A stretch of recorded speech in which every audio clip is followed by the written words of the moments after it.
Well, good morning, everyone. So good to be here at the Feast of Tabernacles. All the smiling faces.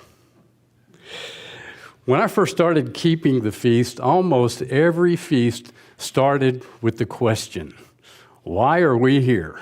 Anybody ever heard that question? Thundered. Everybody heard that question. Well, I want to pose the question, how did we get here? And where are we going? Now, I've been to a lot of Feast of Tabernacles. I'm going to give some age away here. My first 12 or 13 Feast of Tabernacles were spent camping at Big Sandy, Texas. Now, how many of you guys have camped at Big Sandy, Texas? A few. I don't remember you. My first Feast of Tabernacles, I was 16 years old, and I camped in an army tent with another young man in the church. And of course, our parents were there, and we ate with them and stuff. But when you're young, that age, living at home, feast preparation is pretty easy. You just do what you're told. But as you get older and babies start coming into your life, then preparation becomes a little bit more difficult. So I was married in 1971, and 10 months later, Jason was born. And so the 1972 feast, he was between 2 and 3 months old. If you've ever stayed in a tent with a 2 or 3 month old, that's not what we're experiencing here.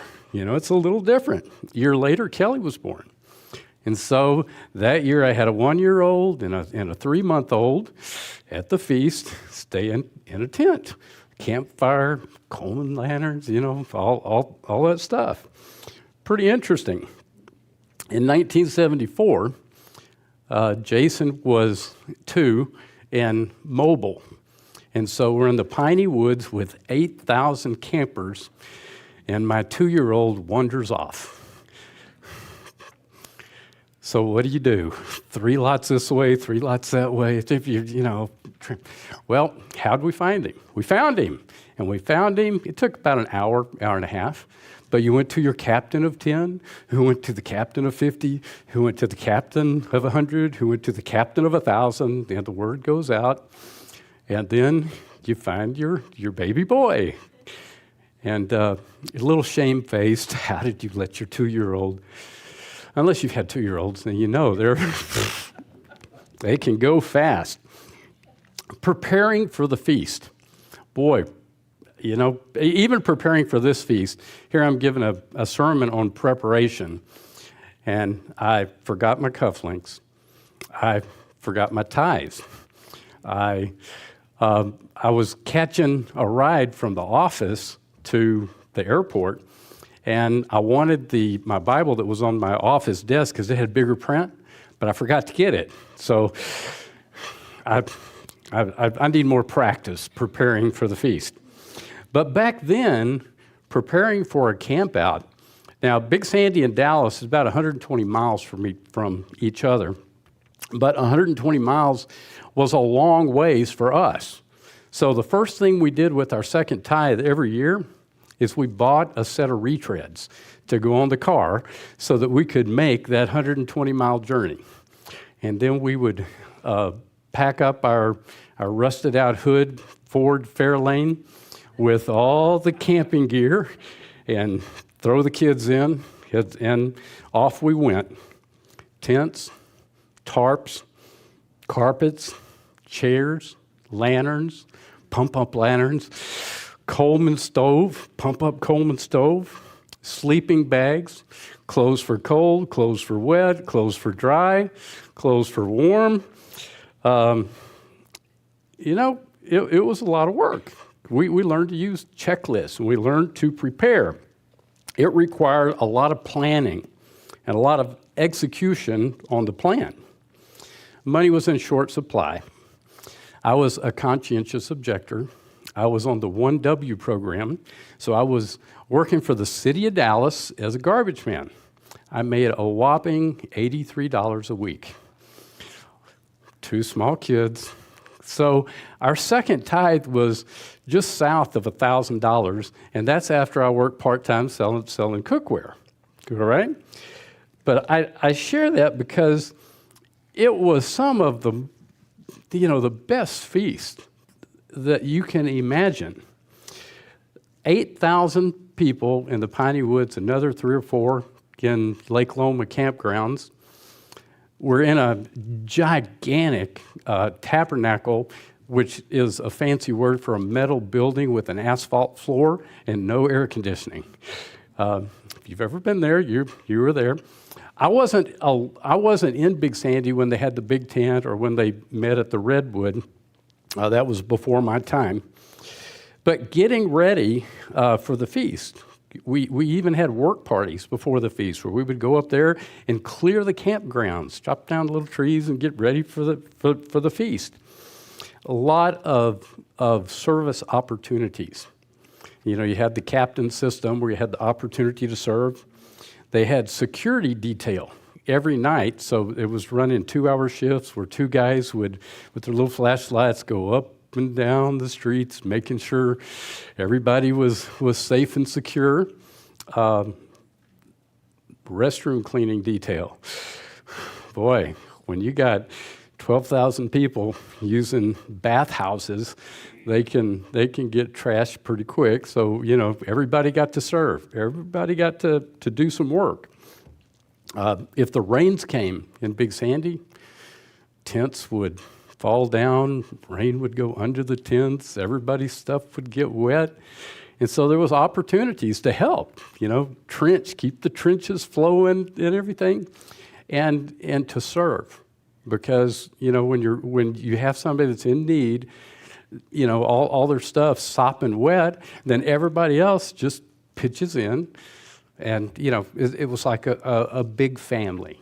It really was. The nightlife was amazing. I mean, you had sing-alongs and campfires, and you're walking down these streets, and you can't go 3 or 4 camp spaces before somebody comes out and tries to give you something to eat or give you something to drink or invite you in. It was such an experience, and I would not trade that for anything. But the feast wasn't easy.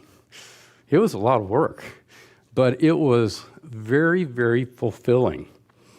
Every year we got better. We got more and more camping gear, and eventually we were able to toss the pump-up kerosene stuff, and we went high dollar, and we had propane lanterns and propane stoves, and we thought we were in tall cotton at that point. And we made a lot of mistakes at the feast. Sometimes we would play too much. Sometimes we would eat too much. Sometimes we would stay up too late. We just, did everything. But every year, you learn. You get older. You get more mature. You learn what not to do. You learn more what to do. And you get better prepared, experienced. And so we learned that you get out of the feast what you put into the feast. And so to have a good feast, you got to give a good feast. And, when you're in your early 20s going to the feast, our heads were, all about, having fun and partying, doing all that kind of stuff. But you learn. We matured and we learned how to serve and how giving gives joy and gives a kind of fulfillment that you'll never get just by serving yourself. So it was an opportunity. It wasn't easy, but it was fulfilling. For this feast, I hope you guys prepared better than I did. But you had to start planning. You had to start, where am I going to stay? What am I going to do? What are we going to eat? What are we going to wear? What are we going to? You had to make all these plans, right? And then you had to execute on the plans, and I know you did it fairly well because we're all here, right? So my dad always said, proper prior preparation prevents poor performance. Now, he was a Marine. I think that's where it came from because I see some giggles out there. But it's it's true. So we're not here at the feast just to enjoy ourselves. We are here to give a good feast and to serve people the best way that we can. Now, back in the late 60s, we were excited, we were confident, we knew that the time of the end was at hand. And we had to prepare because we did not want to be stuck in that nasty tribulation. We had to get ready. We were excited. But then 1972 came, 1972 went, and nothing happened. And people began to be less and less excited. A lot of people quit. The hyper growth that we had experienced slowed way, way down, and things began to change. We had new speculations. Now, they were way more general now because we had got caught in the trap of putting a date on a prophecy that never happened, and that can be discouraging, right?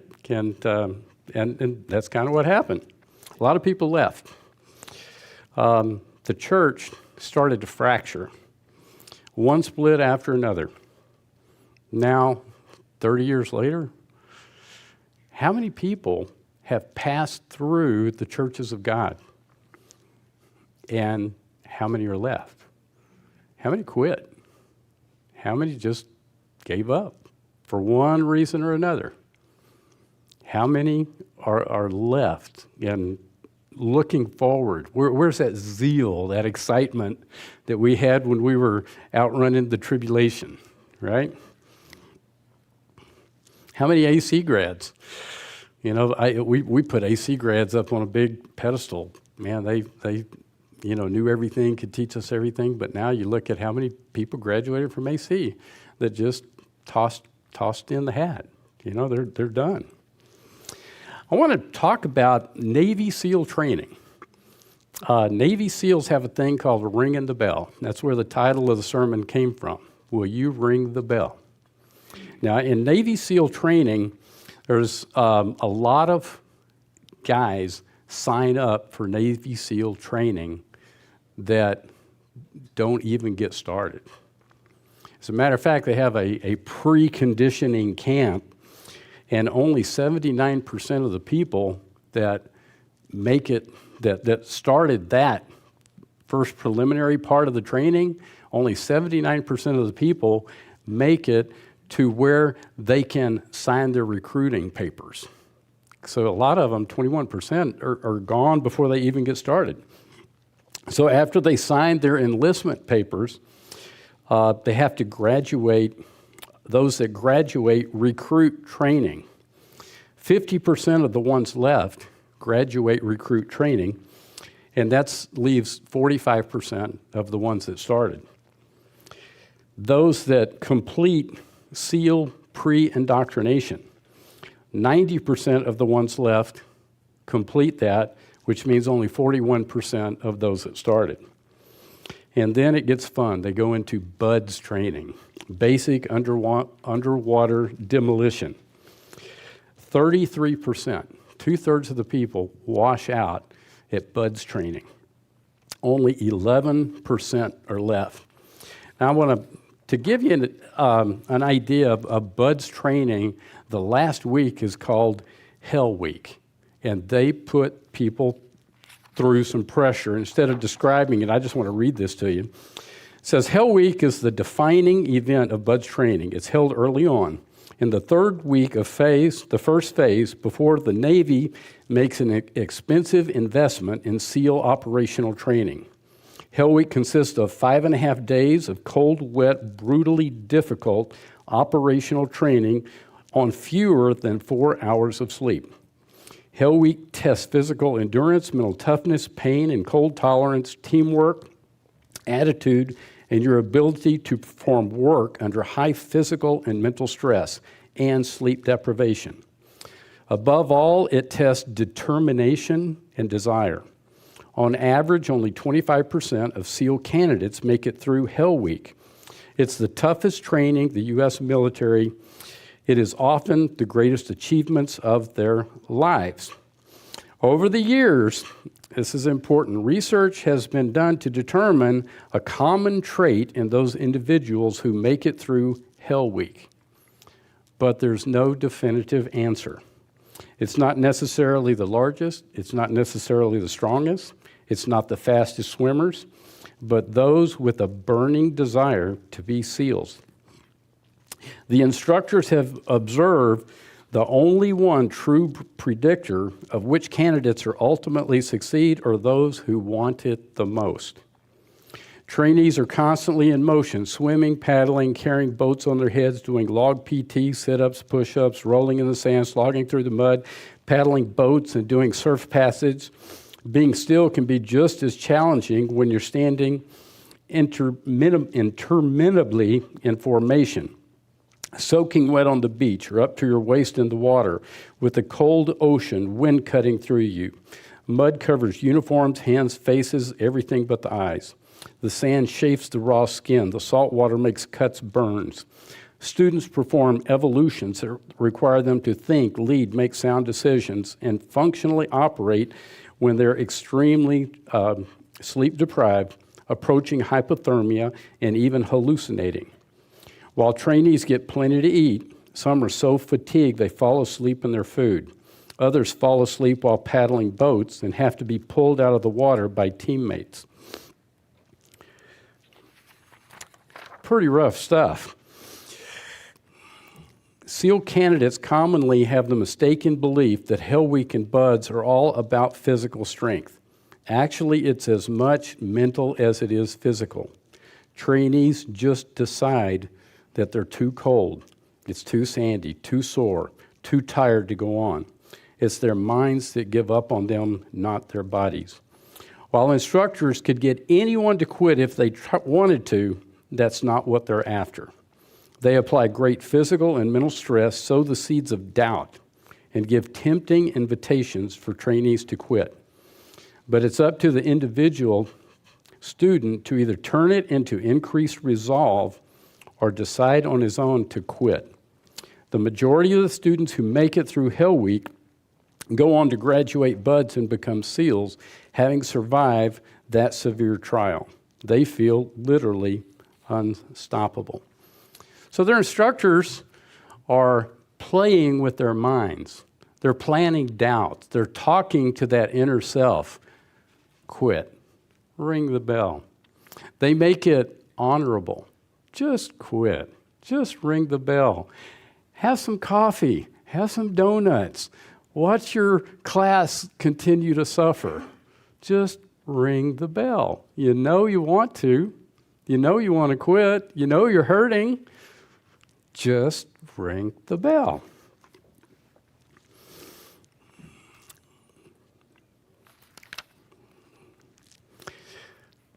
To quit and make the pain stop. We all have to deal with that. There was one guy named David Goggins who was a serious, tough guy.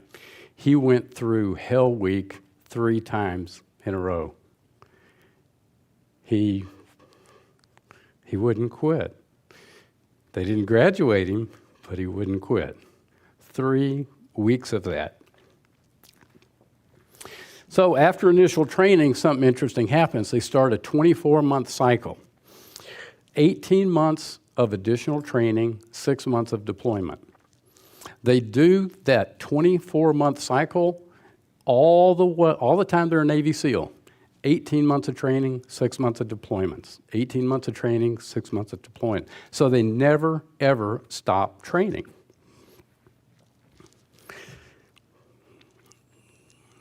The common denominators are just they want it. They won't quit. Turn over to Ephesians chapter 6, Ephesians 6 and verse 11. Just like an elite soldier prepares for battle, brethren, we have to prepare daily for our spiritual battle. So, familiar scripture here. Verse 11 says, "Put on the whole armor of God, that you may be able to stand before the wiles of the devil. For we do not wrestle against flesh and blood, but against principalities, against powers, against the rulers of the darkness of this age, against spiritual hosts of wickedness in heavenly places. Therefore, take up the whole armor of God, that you may be able to withstand in the evil day, and having done all, to stand. Stand therefore, having girded your waist with truth, having put on the breastplate of righteousness, and having shod your feet with the preparation of the gospel of peace. Above all, taking the shield of faith, with which you will be able to quench all the fiery darts of the wicked one, and take the helmet of salvation and the sword of the Spirit, which is the word of God, praying always with all prayer and supplication in the Spirit, being watchful to this end with all perseverance and supplication for the saints." So, brethren, a Navy SEAL has to learn how to use his weapons. Some are offensive, some are defensive. In this list, beginning with truth, we have to learn to use the weapons that Jehovah has provided us to be prepared. Truth, it begins with truth. Righteousness, acting on the truth. Practicing, application. Shod your feet with the preparation of the gospel of peace.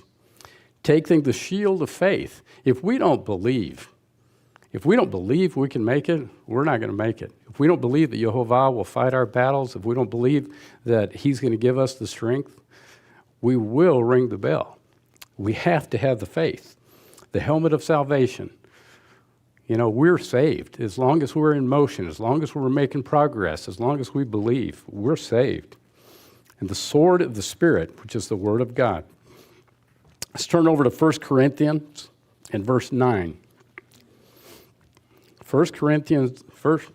Chapter 9, verse 24. 1 Corinthians 9 and verse 24. "Do you not know that those who run in a race all run, but one receives the prize? Run in such a way that you may obtain it. And everyone who competes for the prize is temperate in all things. Now they do it to obtain a perishable crown, but we for an imperishable crown. Therefore I run thus, not with uncertainty. Thus I fight, not as one who beats the air, but I discipline my body and bring it into subjection, lest when I have preached to others, I myself should become disqualified." Let's go to Mark 13 now. Mark 13 and verse 33. Mark 13:33. "Take heed, watch, and pray, for you do not know when the time is. It's like a man going to a far country who left his house and gave authority to his servants to each his work and commanded the doorkeeper to watch. Watch therefore, for you do not know when the master of the house is coming, in the evening, at midnight, at the crowing of the rooster, or in the morning. Lest coming suddenly he find you sleeping. And what I say to you, I say to all, watch." Watch. 2 Timothy chapter 2, 2 Timothy 2 and verse 3. This is the verse that the song Onward Christian Soldiers was taken from. It says, "You therefore must endure hardship as a good soldier of Jesus Christ. No one engaged in warfare entangles himself with the affairs of this life, that he may please him who enlisted him as a soldier." As members of the ecclesia at the feast 2021, how did we get here?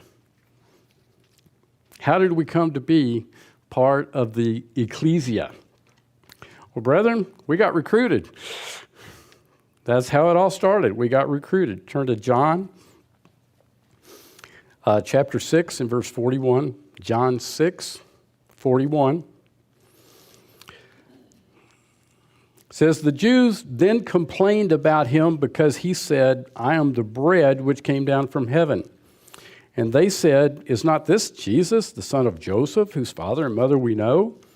How is it then that he says, I have come down from heaven? Jesus therefore answered and said to them, do not murmur among yourselves. No one can come to me unless the Father who sent me draws him. And I will raise him up in the last day. It is written in the prophets, and they shall all be taught by God. Therefore, everyone who has heard and learned from the Father comes to me. Then, brethren, after we were recruited, we counseled. We considered our options. We were given some scriptures. We were told to count the cost. Turn over to Luke 14, verse 28. For which of you, Luke 14 and verse 28, for which of you, intending to build a tower, does not sit down first and count the cost, whether he has enough to finish it, lest after he's laid the foundation and is not able to finish, all who see it begin to mock him, saying, this man began to build and was not able to finish. Or what king going to make war against another does not sit down first and consider whether he is able with 10,000 to meet him who comes against him with 20,000? Or else, while the other is still a great way off, he sends a delegation and asks conditions of peace. So likewise, whoever of you does not forsake all that he has cannot be my disciple. Now, I remember my baptismal counseling. I was riding around security during services with a local elder, Jack Campbell, and we kept all those people safe while they were in there listening to services. But it was, a couple of hours of baptismal counseling, and that happened two or three times that week. But it was, you better know what you're jumping into here. You better be ready. Don't start this if you're not ready to make it all the way through. So, brethren, we were educated. We were indoctrinated. Then we were baptized. Hands laid on us. We received the Holy Spirit. We thought we had it made, but training was just beginning. Through study, prayer, meditation, and application.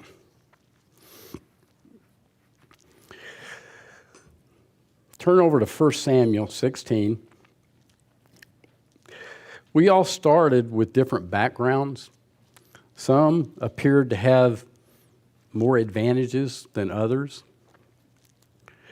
But you can't really look, just like at the Navy SEAL, you can't really tell who's going to finish the race. This story kind of points that out. 1 Samuel 16 and verse 1. Now Jehovah said to Samuel, how long will you mourn for Saul, seeing I've rejected him from reigning over Israel?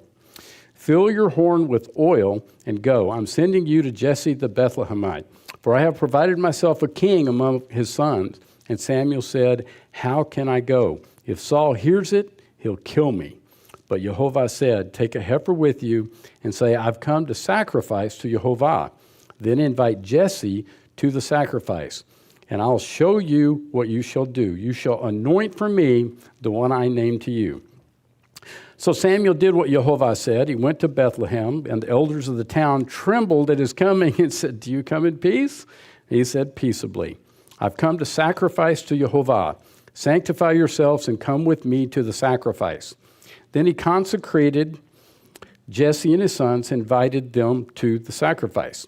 So it was when they came that he looked to Eliab and said, surely Jehovah's anointed is before him.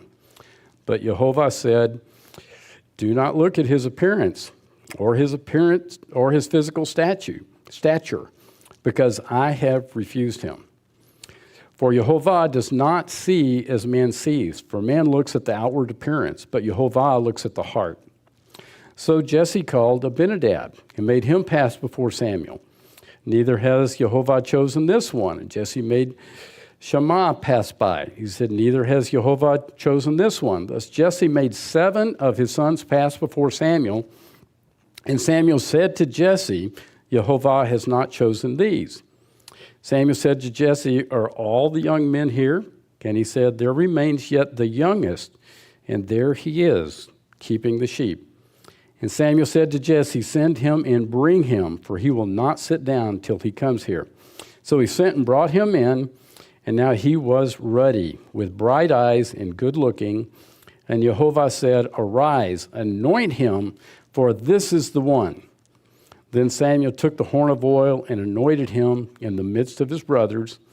And the Spirit of Jehovah came upon David from that day forward. So Samuel arose and went to Ramah. Now, Samuel couldn't tell by looking. I mean, he knew Jehovah. He talked to him. He knew he couldn't tell by looking. And you think about young David, the shepherd boy. I just got anointed king. I just won the lottery. Wow. But then you look at what David went through over the next 15 years, being tracked down, with Saul determined to eliminate him. And you look at how he had to live with his band in the wilderness. 15 years of training before he became king. Think of Joseph, sold into slavery by his brothers. You look at all that he went through, being falsely accused and being imprisoned and all that before he rose to prominence, before he was used by Jehovah. So on our journey, brethren, we began to experience trials. And as we progressed, our trials became more and more intense, more difficult, testing us. Will we ring the bell? Will we ring the bell? That's what Hell Week is all about. Turn over to Leviticus 23 and verse 41. Leviticus 23 and verse 41. I think James read this yesterday. You shall keep it as a feast to Jehovah for 7 days in the year. It shall be a statute forever in your generations. You'll celebrate it in the 7th month. You'll dwell in booths for 7 days.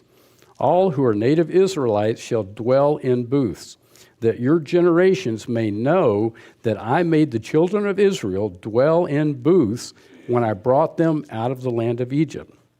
So Moses declared to the children of Israel the feast of Jehovah. So why? It's to remind us, brethren, of the journey, to remind us of the challenges, the difficulties, the planning, the sacrifice, the pain, and the suffering that's a part of the journey. 40 years in the wilderness. Out of all the people, you remember when they left Egypt? They left with a high hand. They plundered their neighbors. They left with enormous wealth. And yet, how many of those people made it to the promised land? It was just 2, Joshua and Caleb. There was a big fallout rate. Big fallout rate. Let's go to Job. When it comes to trials, you can't skip trials without talking about Job. Job 1 and verse 1. There was a man in the land of Uz whose name was Job, and that man was blameless and upright and one who feared God and shunned evil. So this guy had reached a pretty high level of self-control, right? Verse 8, then Jehovah said to Satan, have you considered my servant Job? There's none like him on earth, a blameless and upright man who fears God, shuns evil. So Satan answered Jehovah and said, does Job fear God for nothing? Have you not made a hedge around him, around his household, and around all that he has on every side? You've blessed the work of his hands. His possessions have increased in the land. But now stretch out your hand and touch all that he has, and he will curse you to your face. And Jehovah said to Satan, behold, All that he has is in your power. Only do not lay a hand on his person." So Satan went out from the presence of Jehovah. Verse number 13. "Now there was a day when his sons and daughters were eating and drinking wine in their oldest brother's house. And a messenger came to Job and said, 'The oxen were plowing and the donkeys feeding beside them when the Sabaeans raided them and took them away. Indeed, they have killed the servants with the edge of the sword. I alone have escaped to tell you.' While he was still speaking, another also came and said, 'The fire of God fell from heaven and burned up the sheep and the servants and consumed them, and I alone have escaped to tell you.' While he was still speaking, another also came and said, 'The Chaldeans formed 3 bands, raided the camels, and took them away, and yes, killed the servants with the edge of the sword. I alone have escaped to tell you.' While he was still speaking, another also came and said, 'Your sons and daughters were eating and drinking wine in their oldest brother's house, and suddenly a great wind came from across the wilderness and struck the 4 corners of the house, and it fell on the young people, and they're dead. I alone have escaped to tell you.' Then Job arose, he tore his robe, shaved his head, he fell to the ground, and he worshiped. And he said, 'Naked I came from my mother's womb, and naked shall I return there. Jehovah gave, and Jehovah has taken away. Blessed be the name of Jehovah.' In all this, Job did not sin nor charge God with wrong." Chapter 2, in verse 1, we see the second set of attacks and trials. Chapter 2, verse 1, "Again, there was a day when the sons of God came to present themselves before Jehovah. Satan came also among them to present himself before Jehovah. And Jehovah said to Satan, 'From where do you come?' So Satan answered Jehovah and said, 'From going to and from on the earth, and from walking back and forth on it.' Then Jehovah said to Satan, 'Have you considered my servant Job, that there is none like him on the earth, a blameless and upright man, who fears God, shuns evil, and still he holds fast to his integrity, although you incited me against him to destroy him without a cause?' So Satan answered Jehovah and said, 'Skin for skin. Yes, all that a man has he will give for his life. But stretch out your hand now and touch his bone and his flesh, and he'll surely curse you to your face.' And Jehovah said to Satan, 'Behold, he's in your hand, but spare his life.' So Satan went out from the presence of Jehovah and struck Job with painful boils from the sole of his foot to the crown of his head. And he took for himself a potsherd with which to scrape himself while he sat in the midst of the ashes." So he had a tough time. Can you really kind of picture yourself, which is one wave after another coming at you, and before you can catch your breath, you get smacked with something else and something else, something else. Job is in pain. He's in physical pain. He's in emotional pain. He's in every kind of pain, every kind of fear, every kind of anxiety, everything that we could possibly imagine, it's been thrown at him. And then he gets advice from his wife in verse 9. It says, "Do you still hold fast to your integrity?" Then his wife said to him, "Do you still hold fast to your integrity?" She says, "Ring the bell. Curse God and die." But he said to her, "You speak as one of the foolish women speaks. Shall we indeed accept good from God, and shall we not accept adversity?" In all this, Job did not sin with his lips. And then you have, following that, the very painful chapters of his friends accusing him over and over. You know you deserve this. You know you had it coming.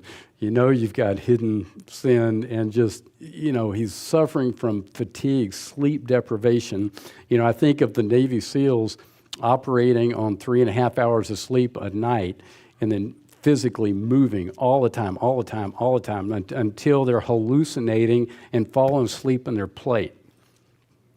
That's where Job was when he gets advice from his friends. Yet, after that, he got to talk to Jehovah face on. And through all of that, he didn't ring the bell. He hung in there. He made it through Hell Week. And maybe that was Hell Week 4 times instead of 3 times. But he made it through. He completed his training. The last chapters of Job are much happier than how the book began. Then look at Paul's trials. He kind of sums it up. Go to 2 Corinthians 11. 2 Corinthians 11 and verse 23. Paul does a little rant here. He says, "Are they ministers of Christ? I speak as a fool. I'm more. In labors more abundant. In stripes above measure. In prisons more frequently. In deaths often. From the Jews 5 times I received 40 stripes minus 1. 3 times I was beaten with rods. Once I was stoned. 3 times I was shipwrecked. A night and a day I've been in the deep. In journeys often. In perils of water. Perils of robbers. In perils of my own countrymen. In perils of the Gentiles. In perils in the city. Perils in the wilderness. Perils in the sea. In perils among false brethren. In weariness and toil. In sleeplessness often. In hunger and thirst. In fastings often. In cold and nakedness. Besides the other thing which comes upon me daily, my deep concern for all the churches." That's some serious training, brethren. That is some serious training. Consider what Christ endured for us. Christ willingly submitted to horrible, terrible, painful, emotionally exhausting, depleting, unimaginable suffering for us. Let's turn to 1 Peter in verse 2. 1 Peter, chapter 2 and verse 20. 1 Peter 2 and verse 20. "For what credit is it when you are beaten for your faults, you've taken it patiently? But when you do good and suffer, if you take it patiently, this is commendable before God. For to this you were called, because Christ also suffered for us, leaving us an example that you should follow his steps, who committed no sin, nor was deceit found in his mouth, who when he was reviled did not revile in return. When he suffered, he did not threaten, but committed himself to him who judges righteously, who himself bore our sins in his own body on the tree, that we, having died to sins, might live for righteousness, by whose stripes you were healed. By whose stripes you were healed." Brethren, we will face trials. I wish they were all behind us, but they're not. Sometimes it's going to be like Hell Week. If we're not in a serious trial right now, then you're in a time of training. Just like the Navy SEALs. They get 18 months of training, 6 months of deployment. If you're not in a trial right now, you will be. You will be. And anytime we want the trials to stop, we just ring the bell. Just go along with the crowd. Ring the bell. Persecution starts slowly, begins to grow. Just ring the bell. The temptation to go along to get along. Ring the bell. Blend in, become invisible. Don't stand out. Ring the bell. The problem is that we're called to be a light. We are called to stand out. But that's scary. That draws attention. Matthew 5, verse 14, Matthew 5 and verse 14. You are the light of the world, a city that is set on a hill and cannot be hidden. Nor do they light a lamp and put it under a basket, but on a lampstand, and it gives light to all who are in the house. Let your light so shine before men that they may see your good works and glorify your Father in heaven.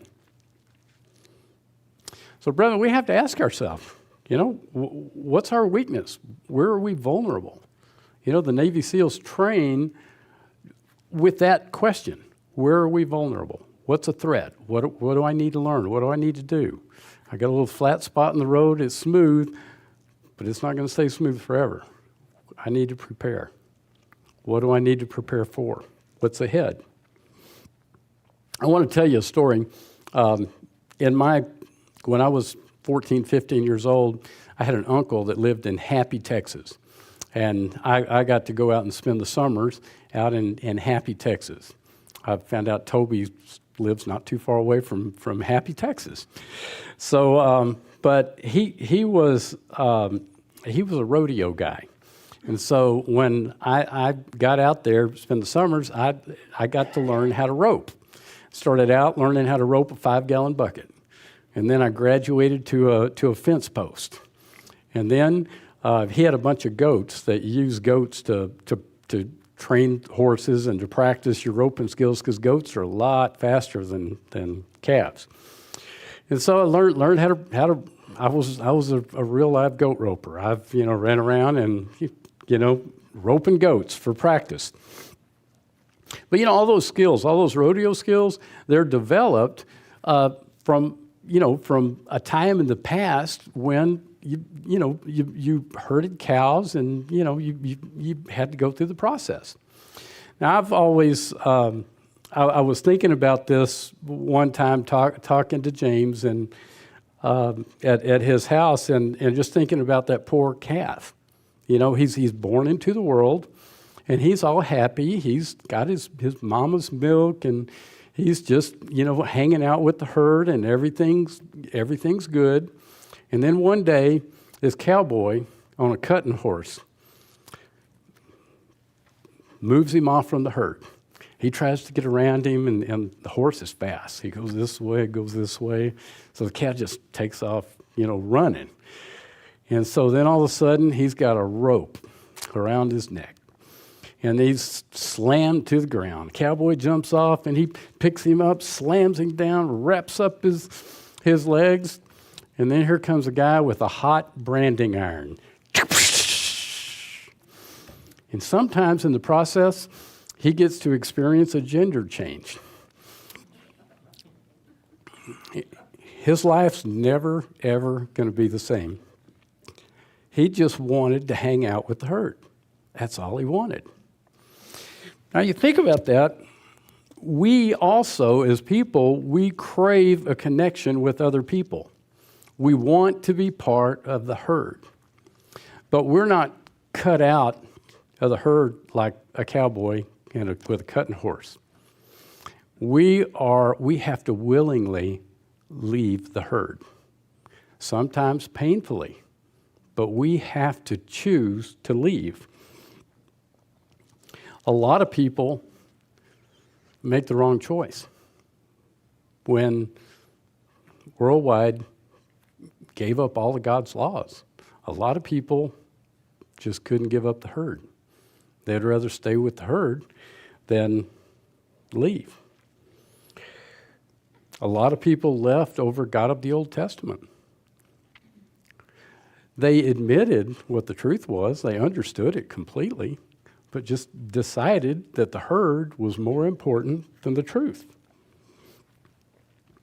So we have that same proclivity to be connected to people, but who does Jehovah want us to be connected to? Turn over to Luke 14. Luke 14 and verse 25. Luke 14:25. Now great multitudes went with him, and he turned and said to them, If anyone comes to me and does not hate his father and mother and wife and children, brothers and sisters, yes, his own life also, he cannot be my disciple. And whoever does not bear his cross and come after me cannot be my disciple. We have to be willing to leave our herd and put Jehovah first. Who's our real herd? Well, Christ tells us that in Matthew 12 and verse 46. Matthew 12 and verse 46 says, while he was still talking to the multitudes, behold, his mother and brother stood outside seeking to speak with him. Then one said to him, look, your mother and your brothers are standing outside and seeking to speak with you. But he answered and said to the one who told him, who is my brother, who is my mother, and who are my brothers? And he stretched out his hand towards his disciples and said, here are my mother and my brothers. For whoever does the will of my Father in heaven is my brother and sister and mother. So that's our herd, is whoever obeys Jehovah. Whoever is connected to Jehovah, that's who we are to connect with. So in the church, our herd got smaller. It split again, and it got smaller. It split again, and it split again, and it split again. The Big Sandy Feast was once 12,000 people strong. Song service, 12,000 people singing. And yet, it's a different situation now. It's not what feels good that counts, brethren. It's what is good. It's what Jehovah says is good. And sometimes we have to give up what feels good. Does this mean sometimes we're going to feel alone? We're going to feel isolated? We're going to feel different? We're going to feel outcast? Well, turn to 1 Kings 19 and verse 1. 1 Kings 19 and verse 1. Now, this is right after Elijah had put the prophets of Baal to death, and Jezebel's not real happy about it. And so, 1 Kings 19, verse 1, and Ahab told Jezebel all that Elijah had done, also how he had executed all the prophets with the sword. Then Jezebel sent a messenger to Elijah, saying, so let the gods do to me, and more also, if I do not make your life as the life of one of them by tomorrow, about this time. And when he saw that, he arose and he ran for his life. And he went to Beersheba, which belongs to Judah, and he left his servant there. But he himself went a day's journey into the wilderness, and he came and he sat down under a broom tree, and he prayed that he might die, and said, it is enough. Now, Jehovah, take my life, for I am no better than my fathers. Verse 14. And he said, I've been very zealous for Jehovah, God of hosts, because the children of Israel has forsaken your covenant, torn down your altars, and killed your prophets with the sword. I alone am left, and they seek to take my life.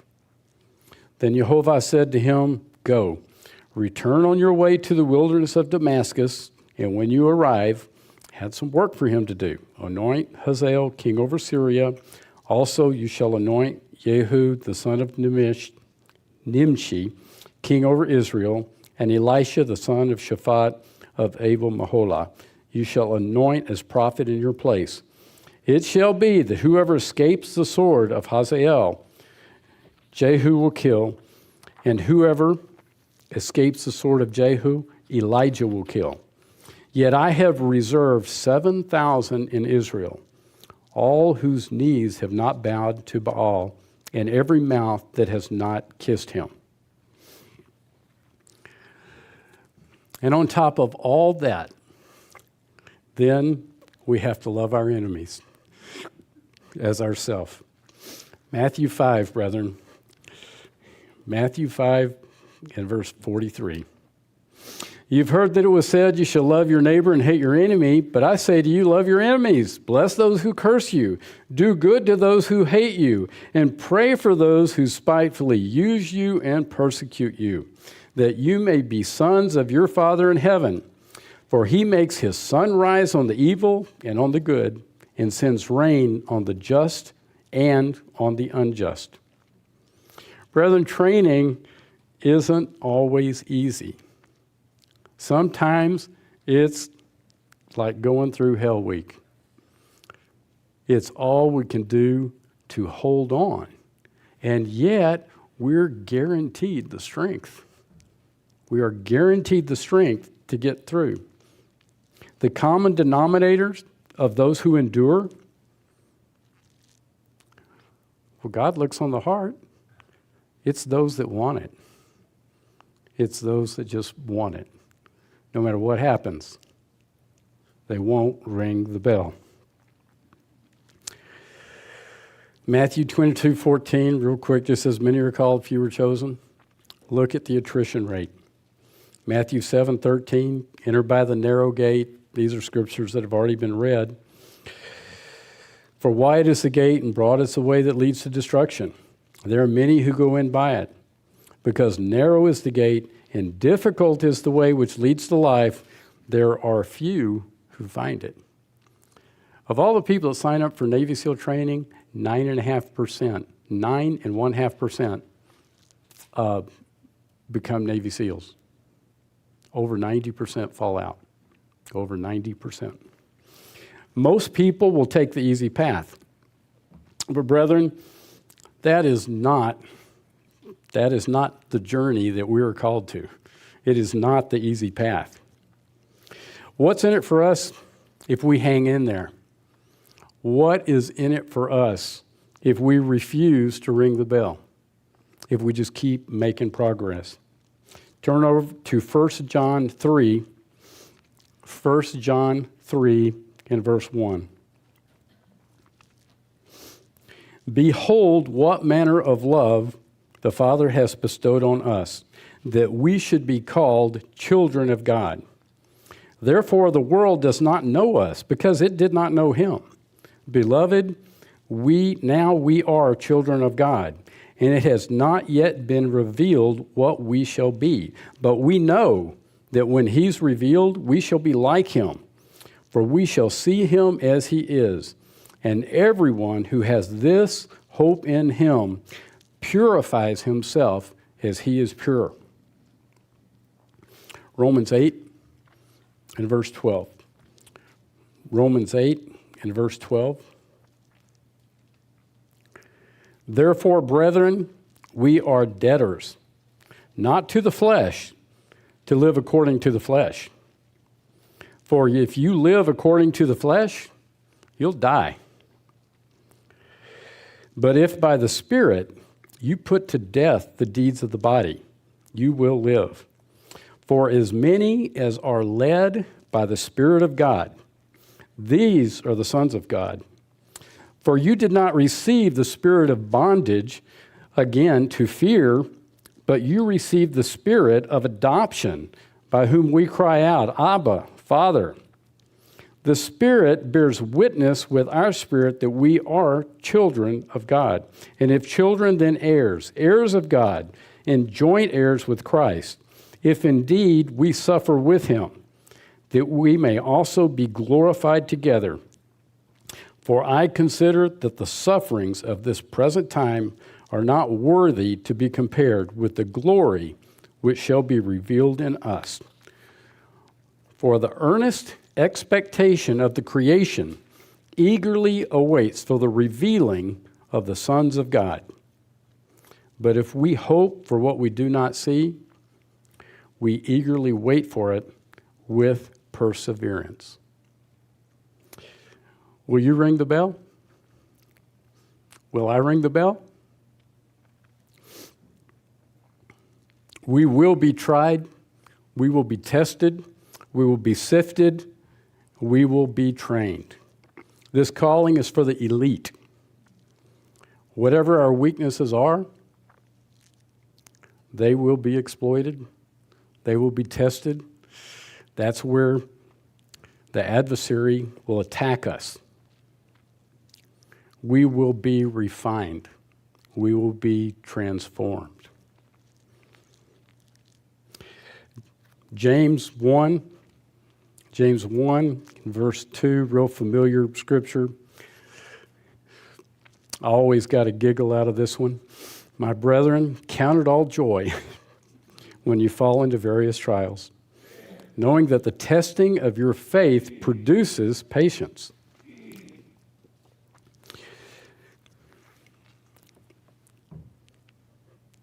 Serious trial? Smile. 1 Peter 1, a few pages over, 1 Peter 1 and verse 6. In this you greatly rejoice, though now for a little while, if need be, you've been grieved by various trials, that the genuineness of your faith, being much more precious than gold that perishes, though it is tested by fire, may be found to praise, honor, and glory at the revelation of Jesus Christ, whom having not seen, you love. Though now you do not see him, yet believing, you rejoice with joy inexpressible and full of glory, receiving the end of your faith, the salvation of your souls.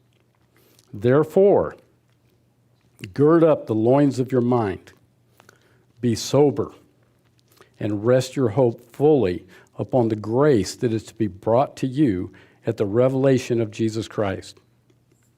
And as obedient children, not conforming yourselves to the former lust as in your ignorance, but as he who called you is holy, you also be holy in all your conduct, because it is written, be holy, for I am holy. And if you call on the Father, who without partiality judges according to each one's work, conduct yourselves throughout the time of your stay here in fear, knowing that you were not redeemed with corruptible things like silver or gold, but from your aimless conduct received by tradition from your fathers, but with the precious blood of Christ, as of a lamb, without blemish and without spot. What we practice in private, we are rewarded for in public. But there is no doubt, brethren, we are in a battle. We may lose a few rounds. We may get knocked down over and over. We may get discouraged, lonely, depressed. But we got to keep getting back up. We got to keep getting back up. Keep training. Keep coming back. Determined to finish the race. Proper prior preparation prevents poor performance. Brethren, now is the time to prepare.